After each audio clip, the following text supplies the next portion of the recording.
Why do people, some, suffer more than others in this life? That's a really tough one. Roxanne, Right. will you take it? It is. Okay. And I will in kind of two aspects. You know, Romans 8 says that this world is suffering corruption. And the world is waiting for the children of God to be revealed so that they can be restored. And we think of Paul, Apostle Paul and Apostle John. Jesus said, when you're going to suffer, Paul, he said, you're going to go where you don't want to go. You are going to be crucified. And Paul says, what about John? John was exiled. He was not crucified. He wrote the book of Revelations and First John and John.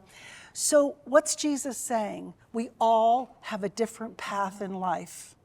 And unfortunately, as fortunate it is, we must accept the things that God has for us, because he has said things many times are preordained, but the corruption of this world is working against the children of God. So if you're Peter or you're John, accept what the Lord has in your path. Oh boy, what do you have? Well, Roxy, you mentioned the word path, and I have friends, they're pastors in Dallas, Texas, and I think 2 years ago, their daughter passed away from, she was an amazing young woman working in ministry, and she, through COVID, things got weird, a bad boyfriend thing, and she started drinking. Well, she wasn't used to alcohol. Somehow she goes into a seizure, and in her father's arms, she passes away. And they just wrote a book called A Path Through Pain, how joy and pain can coexist. But the whole message is that when your whole world has been turned upside down, when something has happened to you, you did not choose, you did not want,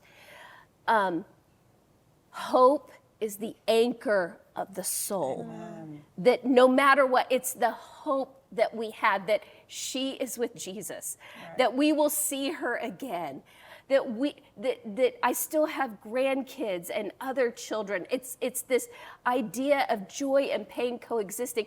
I think that's the age-old question. Why do people suffer? Yes. Why does pain happen? And I'm not sure there's any complete answer, just that we're in a fallen world. But I do know this, all of the first century Christians, all of the heroes of our faith, all suffered. So I just say, suffering is going to be a part, but keep that hope alive and that faith alive, which is the anchor for the soul. What do you have, wisdom of Flo, for me on this? This is a tough one. You guys heard me say this before. You do not have to create a doctrine or something for something that you don't understand. And so in all transparency, I'd have to say I don't really understand it. So I'm not going to sit here and do some exegetics on it or anything like that.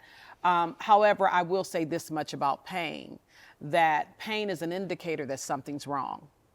So whether it's a result of sin, a bad decision, someone else's issues being inflicted upon you, I do believe this, that there is a grace that you can tap into. And we have to be understanding, because sometimes, we have this, what I call hyper-Christianism, it's like, something goes wrong. Well, God this and blah. Right now I'm in pain. Right now I'm hurting. And I need to cry. And I need the ministry of presence in my life. I have not lost God. Jesus is still on the throne. God is still God. But I'm hurting today. I'm in pain.